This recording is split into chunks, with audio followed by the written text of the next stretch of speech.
자동결산 중 재고자산하고 대손충당금, 감가상각비를 입력해 보도록 할게요. 지금 재고자산 내역을 줬죠. 상품에 대해서 1,900만 원 입력하시면 되는 겁니다. 평가 문제는 메뉴를 이용하여서 결산을 완료하시오 이렇게 했죠. 자동결산 중에서 상품을 입력해 보도록 할게요. 여기 보시면 결산 재무제표 있죠. 결산 자료 입력 클릭하시고 1월 달서부터 12월 달까지 주어 주시면 됩니다. 그리고 확인하시면 되는 거예요. 그러면 기말 상품 재고액을 여기다 입력하시면 되는 거죠. 10번에다 기말 상품 재고액은 1,900만 원 이렇게 입력하시면 돼요.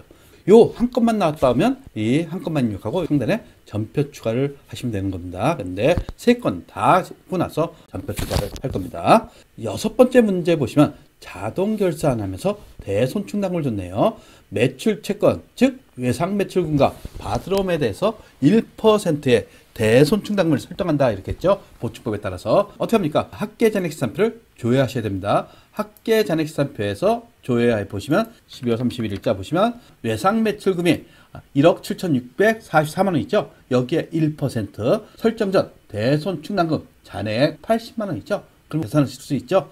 받으러옴도 마찬가지입니다. 5,690만 원 곱하기 1%. 근데 대손충당금 잔액은 없네요. 그러면 요거 계산하시면 되는 거죠. 여기 보시면 이렇게 되는 거죠. 여기에 1% 그러면 대손충산하게 되는 거죠. 요게 기말 대손충당금이 되는 겁니다. 설정전 대손충당금이 80만 원 있고 받으러오면 제로죠. 그래서 당기 대손상각비 964400, 56만 9천 원을 직접 입력하시면 되는 겁니다. 한번 입력해 보도록 할게요. 결산자료 입력.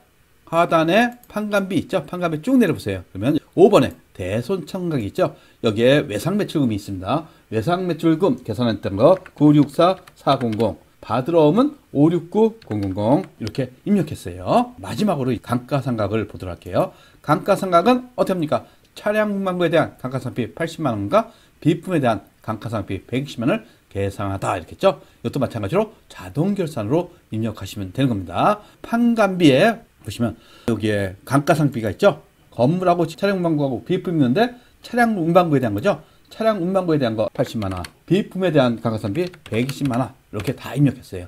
다 입력한 상태에서 상단에 전표 추가를 하셔야 됩니다. 그래야지 일반 전표에 입력이 되는 거예요. 자동으로. 그래서 예 하시면 전표가 추가됐다 이렇게 됐죠. 그럼 확인하실 수가 있습니다. 12월 31일자 일반 전표 입력 확인해 보시면 여기 자동으로 전표가 생성됐다는 거, 즉 상품 매출원가 이렇게 해서 대체됐죠. 상품 그 다음에 감가상각비 200만 원 계산돼 있죠. 그러면서 감가상각 누계액 209번은 208번 즉 차량 운반구에 대한 겁니다. 그 다음에 213번은 비품에 대한 거죠. 이렇게 자동으로 생성되는 거예요. 그리고 대손상각비도 마찬가지죠. 차변의 대손상각비, 대변의 대손충당금인데 109번은 외상매출금에 대한 거, 111번은 받으러옴에 대한 거죠.